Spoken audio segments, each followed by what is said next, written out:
Hello and welcome to Brodual. This time we're back with another Skyrim mod. Landlord gives you a new way to both spend and make some extra gold in the world of Skyrim. It adds a new property management system where you get to survey and purchase properties, and then either wait for the money to roll in, or take a much more direct approach and micromanage your properties to ensure their success. Unlike the vanilla investing perk, which is very bare bones, the mod actually has a surprising amount of depth.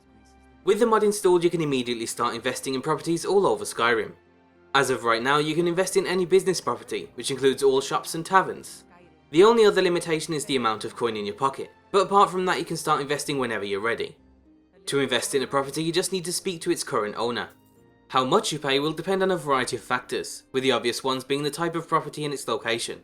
So a small tavern in the middle of nowhere is obviously worth less than the Bandit Mayor of Whiterun, which is usually full of the local townspeople. However, there's also several other factors that can shift the price. This includes both parties' speechcraft skills, your current relationship level, and even your race. Racism is a common trait in Skyrim, so these deep-held prejudices may affect the asking price. And of course it makes sense your friends will always give you a discount. Once you've come to an agreement, you'll become business partners. As 50-50 partners, the original owner will continue to run their business as normal. However, for your 50% cut, how much of a role you play will depend entirely on you. You can just simply ignore the business and then go collect your share of the profits at the end of every week. However, sometimes your partner might run into a sticky situation where he needs your help. For example, they might be harassed by local bandits or thugs for extortion money. If that happens, your partner will send you a letter telling you who's responsible and how much they're taking from your profits. Again, you could just ignore the issue and accept that the bandits are taking a share of your property, or you can take the more direct approach and deal with it. This can be done the good old-fashioned way where you go and bang some bandit heads together. Or you can take the more business-like approach and pay some gold to the Jarl to put a bounty on their heads.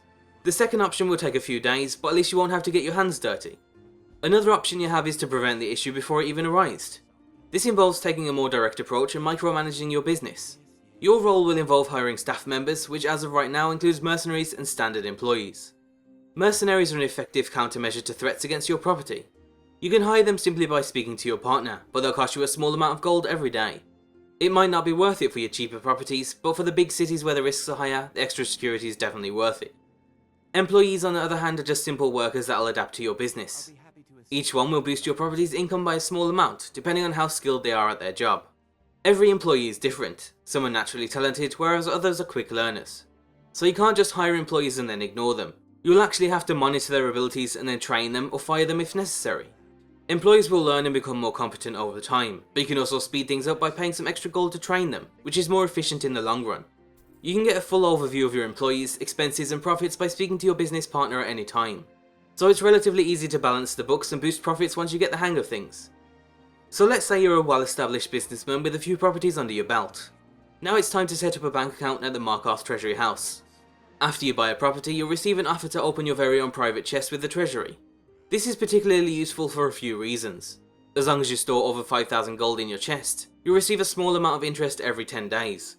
But the most useful service that the bank offers is that they'll automatically collect your savings from each property and store it in your private chest.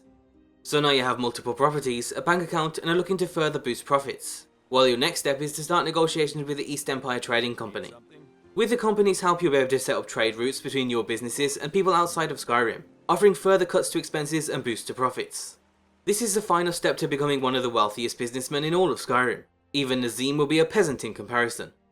All in all, we were pleasantly surprised with the level of detail in certain parts of the mod. We'd like to see even more in the future, maybe the ability to purchase farms or even renting out player homes you own, but don't live in. We'd also definitely like to see more spontaneous events that affect your business. The extortion system is great, but there could be more, like the chance of petty theft, or maybe a caravan carrying your goods is ambushed and you have to go investigate. The possibilities are almost endless.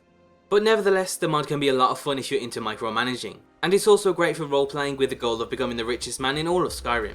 If you're interested in giving the mod a go, then you can find everything you need down below. Always be sure to leave me thoughts on any mod you enjoy, be sure to check out g2a.com for some cheap games, and thanks for watching.